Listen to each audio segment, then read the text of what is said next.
Hello' নমস্কাৰ বন্ধুসকল, পুনৰ মোৰ এটা নতুন ভিডিঅ'লৈ আপোনালোকৰ কাষত মই ৰিতেশ।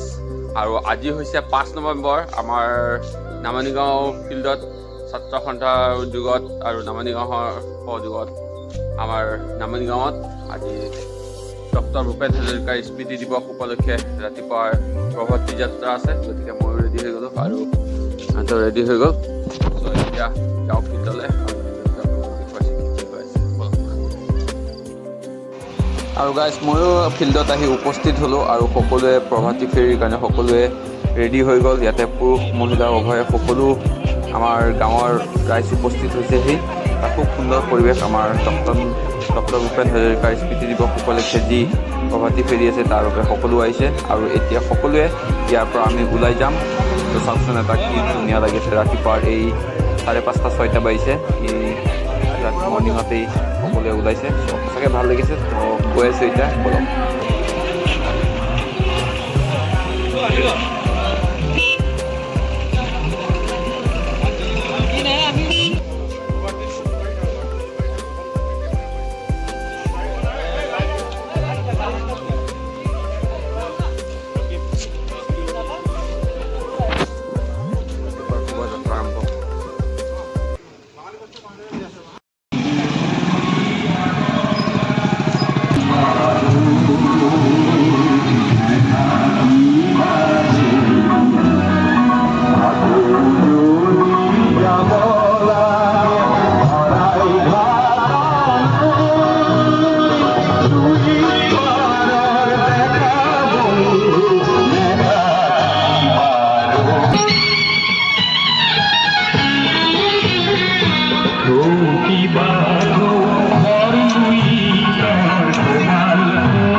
আৰু ৰাতিপুৱাৰ প্ৰভাতী ফেৰীৰ পাছতেই ফিল্ডত এতিয়া আৰম্ভ হৈ আছে চিত্ৰাংকন প্ৰতিযোগিতা।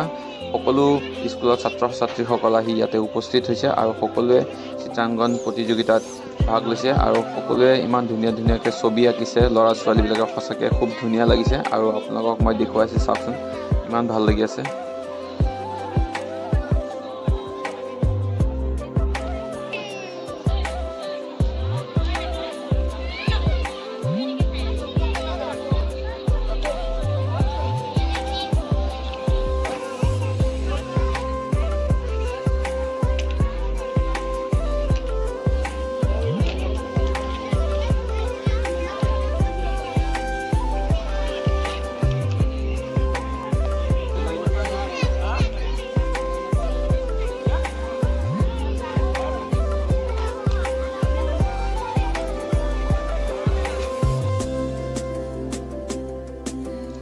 আৰু আমাৰ যি ভূপেন হাজৰিকাৰ আজি স্মৃতি দিৱস ছাত্ৰ সন্থাৰ উদ্যোগত, এইখন হৈছে আমাৰ নামনিগাঁৱৰ ভিতৰলৈ যোৱা মেইন গেটখন। আৰু ষ্টুডেণ্টসকল আহি আছে কাৰণ আপোনালোকে দেখিছে অকণমান আগতে আৰ্ট কম্পিটিশ্যন হৈ গ'ল আৰু সন্ধিয়া সময়ৰ পাছত কুইজ প্ৰতিযোগিতা হ'ব।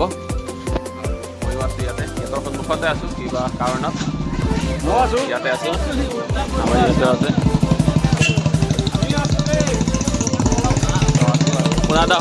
পোনাদা ৰাতিপুৱা গৈছিল, কি ক'ব ৰাতিপুৱাৰ শোভাযাত্ৰা? বৰ ধুনীয়া আছিল ন? ৰাতিপুৱা প্ৰভাত ফেৰী 5টা বাজিতেই মহিলাসকলক পুৰুষ উভয়ে যি আজি শোভাযাত্ৰাত অংশগ্ৰহণ কৰিছে সঁচাকৈ প্ৰশংসনীয় হৈছে। আৰু অহাকালি আমাৰ 6 নৱেম্বৰৰ কাৰ্যসূচী আছে। আজি কাৰ্যসূচী চলি আছে। এতিয়া দুপৰীয়া আমি সেই 1টা বজাত এইখন ভিডিঅ' কৰি আছোঁ। অহাকালি আমাৰ মুকলি সভা লগতে সাংস্কৃতিক সন্ধিয়া। আৰু গাইজ বৰ্তমান চলি আছে কুইজ প্ৰতিযোগিতা আৰু আপোনালোকে চাওক।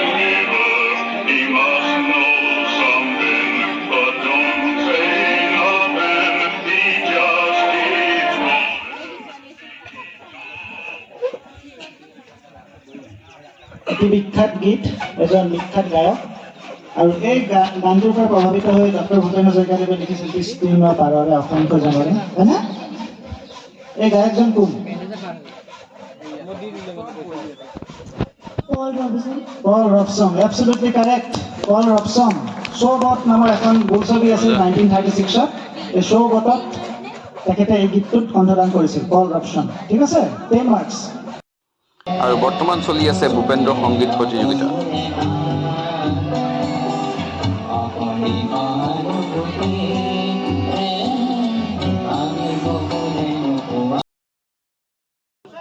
নমস্কাৰ বন্ধুসকল, পুনৰ আজি ডক্টৰ ভূপেন হাজৰিকাৰ স্মৃতি দিৱসৰ আজি দ্বিতীয়টো দিন, মানে 6 নৱেম্বৰ। গতিকে 6 নৱেম্বৰ আজি মূল সাংস্কৃতিক সন্ধিয়া, আৰু মূল সাংস্কৃতিক সন্ধিয়াত মই ইয়াতে দোকান এনেকৈ দিছোঁ আৰু ইফালে ষ্টেজ আছে। তো সন্ধিয়া সময়ৰ পিছত প্ৰগ্ৰেম আৰম্ভ হ'ব, তো আপোনালোকক দেখুৱাই আছোঁ। তো গাইছ, এতিয়া বৰ্তমান দোকানত ব্যস্ত মই। এয়া হৈছে আমাৰ দোকান, ওচৰে পাজৰে দোকান আছে। সাংস্কৃতিক অনুষ্ঠান চলিছে আমাৰ তৰুণ তন্ময়ৰ, আৰু আমি দোকানত ব্যস্ত নাই কি কোৱা? সদায় খুব ধুনীয়া প্ৰগ্ৰেম চলি আছে। ইয়াৰ পৰা আপোনালোকক অকণমান দেখাই দিছোঁ জুম কৰি, কিন্তু জুমত গম নাপাব। তো দোকানদাৰী আৰু বহি আছোঁ, ওচৰলৈকে যাব পৰা নাই। এতিয়া হওক, এখন দোকানত বহি আছোঁ। এয়া বস্তু পাতি প্ৰায় শেষেই হ'ল আৰু ধুনীয়াকৈ বহি আছোঁ, আৰু খুব ধুনীয়া এটা অনুষ্ঠান চলি আছে, খুব ভাল লাগিছে। তো এয়াই আৰু আজিৰ দিনটোৰ মজা। আমাৰ ডক্টৰ ভূপেন হাজৰিকা স্মৃতি দিৱস উপলক্ষে যি দুদিনীয়া কাৰ্যসূচী আছিল, তো আজি দ্বিতীয়টো দিন 6 নৱেম্বৰ। আৰু 6 নৱেম্বৰ যি আমাৰ তৰুণ তন্ময় আহিছে, তেওঁ খুব ধুনীয়া গীত পৰিৱেশন কৰি আছে। আপোনালোকে নিশ্চয় শুনিয়ে পাইছে, চাওক।